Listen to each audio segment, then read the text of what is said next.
नमस्कार, आर्या न्यूज देख रहे हैं आप। मैं हूं आपके साथ पल्लवी सिंह। बुलेटिन की शुरुआत करेंगे इस वक्त की बड़ी खबर के साथ। लखनऊ से बड़ी खबर सामने आ रही है, जहां पर हादसे में सीएम के ओएसडी की मौत का मामला सामने आया है। यहां पर मुख्यमंत्री योगी आदित्यनाथ ने निधन पर शोक प्रकट किया और मोतीलाल सिंह के निधन पर सीएम योगी आदित्यनाथ की तरफ से शोक व्यक्त किया गया है। सीएम ने दिवंगत आत्मा की शांति की कामना की।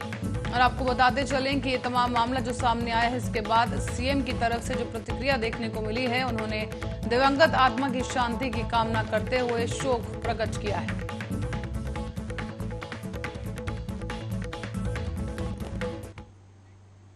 खबर अब फतेहपुर जनपद के विकासखंड खजूहा के खूंटा गांव के पास से है, जहां पर निकल रही रिंद नदी अपना रौद्र रूप दिखा रही है।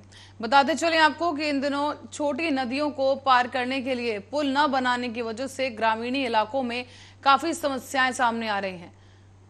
लगातार हो रही तेज बारिश की वजह से नदियां उफनाई हुई हैं और इसी क्रम में रिंद नदी का बहाव और जो जलस्तर है वो बढ़ चुका है। और इसी बीच ग्रामीणों की जो शिकायत सामने आई है वो ये कि ग्रामीणों को पुल ना होने की वजह से मुसीबतों का सामना करना पड़ रहा है। कई बार जनप्रतिनिधियों से नदी पर पुल बनवाने के लिए भी कहा गया है, पर उनकी सुनवाई नहीं हुई और सुनवाई ना होने की वजह से ये ग्रामीण काफी परेशान है।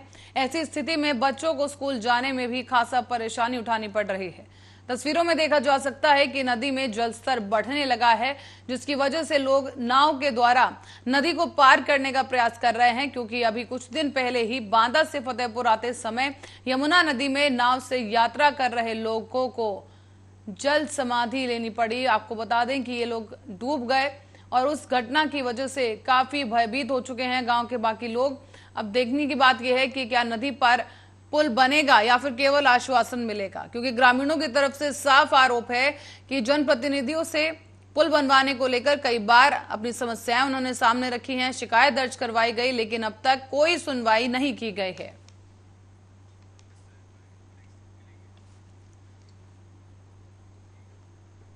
और खबर हरदोई से है, जहां पर एक रिटायर्ड शिक्षक की जेब कतरों ने जेब काट दी है और इस बीच 10,000 रुपए वहां से चुरा लिए गए। एटीएम से रुपए निकालकर ई रिक्शा से बस स्टैंड की तरफ जा रहा था ये रिटायर्ड शिक्षक, लेकिन इसी बीच नगर के राय साहब कोठी के पास कुछ जेब कतरों ने शिक्षक की जेब काट दी। रिटायर्ड शिक्षक ने कोतवाली पहुंचकर रिपोर्ट दर्ज कराई है। शाहबाद में जेब कतरों का आतंक लगातार बरकरार है, जिसकी वजह से लोग दहशत में हैं। अरे मैं शाहजहांपुर से आ रहा था, ये ई रिक्शे बैठे अकेले ही हम थे, इन्होंने 2-3 सवारियां और बैठा ली। एक लड़का बैठा उसमें, उसके बाद में एक दूसरा लड़का इन्होंने आगे बैठा ला, वो भी पीछे बैठ गया। तो हमने कहा यार एक आदमी बैठो। उसके बाद में जब अरे राय साहब कोठी से पहले कुछ हमें यहाँ पे लगा, तो हमने कहा हो सकता है इस पॉकेट में डायरी थी, पैसे भी थे, तो ये नहीं निकाले, उसने अंदर वाली पॉकेट की काट के निकाली। इतनी देर में कूदा, दोनों कूद गए, मोटरसाइकिल आई उस पर बैठ लिया। कितने रुपए थे? 10,000। अब रुक करेंगे कानपुर देहात की ओर, जहां पर डीएम नेहा जैन ने सीडीओ सौम्या पांडे और एडीएम जगदम्बा प्रसाद गुप्ता के साथ बाढ़ प्रभावित क्षेत्रों का निरीक्षण किया है। उन्होंने सिकंदरा तहसील क्षेत्र के प्राथमिक विद्यालय जयसलपुर महादेवा में पहुंचकर बनाई गई बाढ़ चौकियों का भी निरीक्षण किया। यहां पर उन्होंने बाढ़ चौकी प्रभारी को निर्देशित किया है कि बाढ़ प्रभावित गांव में निरंतर संपर्क बनाए रहें और बाढ़ प्रभावित परिवारों को निर्धारित स्थानों पर पहुंचाकर उनके खान पान और राशन व्यवस्था को दुरुस्त कराया जाए।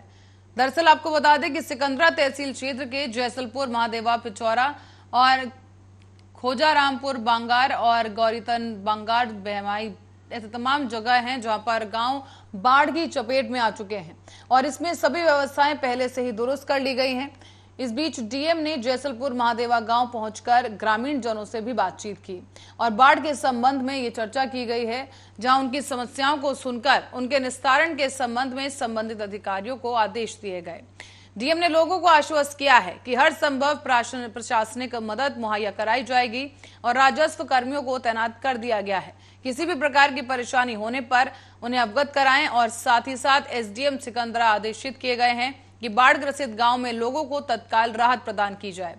डीएम ने इस बीच ये भी कहा कि जिनके मकानों में पानी भर गया है उन्हें स्कूल में शरण दी जाए, खाना और पेयजल दवा समेत तमाम व्यवस्थाओं को सुनिश्चित कराएं और जिलाधिकारी ने यह भी बताया है कि बाढ़ प्रभावित गांव में राहत टीम लगा दी गई है, जो भी गांव में भ्रमण कर स्थिति का जायजा लिया जा रहा है और प्रभावित लोगों की हर संभव मदद करने का आश्वासन भी दिया गया। इस बीच राजस्व, पुलिस, स्वास्थ्य विभाग के कर्मचारी भी तैनात कर दिए गए हैं और डीएम ने स्वास्थ्य विभाग के अधिकारियों को गांव में स्वस्थ टीम लगाकर दवाइयों का वितरण और मच्छर रोधी दवा का छिड़काव किए जाने के लिए भी कहा। डीएम नेहा जैन कानपुर देहात से यहां पर पहुंची हैं, जहां उन्होंने तमाम बाढ़ ग्रसित इलाकों का निरीक्षण भी किया है। यहाँ पर पानी की वजह से और लगातार बाढ़ चल रही कल से, और यहाँ कोई भी प्रशासन का यहाँ पर कोई वक्तव्य भी आई नहीं है। आए थे जैसलपुर में, लेकिन गांव में नहीं आई।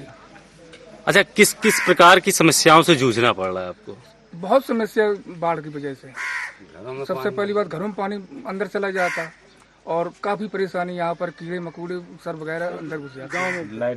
अच्छा, जिनके घरों में पानी घुस चुका है वो लोग कहाँ गए हैं? अब ऊंचे वाली जगह पर जा रहे हैं सभी लोग, गल्ला पानी लेके अपना। प्रशासन की तरफ से कोई इंतजामात किए गए गांव में? नहीं, अभी कोई इंतजाम नहीं तो नहीं। कोई यहाँ पर आया, कोई अधिकारी गांव में? अभी आए थे, घंटा पहले जैसलपुर से होकर लौट गए। आपके गांव में नहीं आए? ना। देखिए, यहाँ पे जनपद कानपुर देहात में हमारी 2 तहसीलें हैं जो मुख्यतः बाढ़ प्रभावित रहती हैं। भूमनीपुर तहसील और ये सिकंदरा तहसील है। यहाँ पे हम लोग पहले से ही सब लोग अलर्ट हैं। हम लोग 2 महीने पहले से ही हम लोग एक्शन प्लान बना रखे हैं और वी वर ऑल रेडी, क्योंकि ये बहुत ही ग्रेजुअली पानी छोड़ा जाता है। जो चंबल और यमुना का पानी भरता है, उसका जो बैक फ्लो होता है वो हमारे जनपद में आता है। तो हम लोग की पूरी जो समस्त तैयारियां हैं वो है।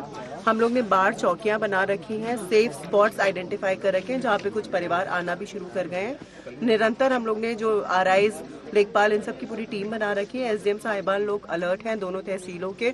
यहाँ पे मैंने आज सुबह बाढ़ कंट्रोल रूम का भी विजिट किया था कलेक्ट्रेट में, उसको भी हम लोग सुदृढ़ हम लोग ने कर रखा है इंटर डिपार्टमेंटल कोऑर्डिनेशन के लिए। जो हमारे डॉक्टर्स हैं वो भी, मेडिकल टीम भी हमारी आ रही है और लोगों को सेफ ड्रिंकिंग वाटर मिल सके, ये हमारी प्रायोरिटी। तो हम लोग क्लोरिनेशन के लिए टैबलेट्स भी डिस्ट्रीब्यूट। और खबर रायबरेली से है, जहां रात से ही हो रही भारी बारिश के चलते एक दर्दनाक हादसा हो गया है। भारी बारिश के चलते यहां पर एक कच्चा मकान भर कर गिर गया और कच्चा मकान गिरने की वजह से मलबे में कई किसान दब गए हैं। आनन फानन में घायल किसान हंसराज को अस्पताल भी लाया गया, जहां डॉक्टरों ने उसे मृत घोषित कर दिया है। महाराजगंज थाना इलाके के पहरवा गांव की ये घटना बताई जा रही है, जहां पर इस घटना के बाद इलाके में मातम का माहौल है।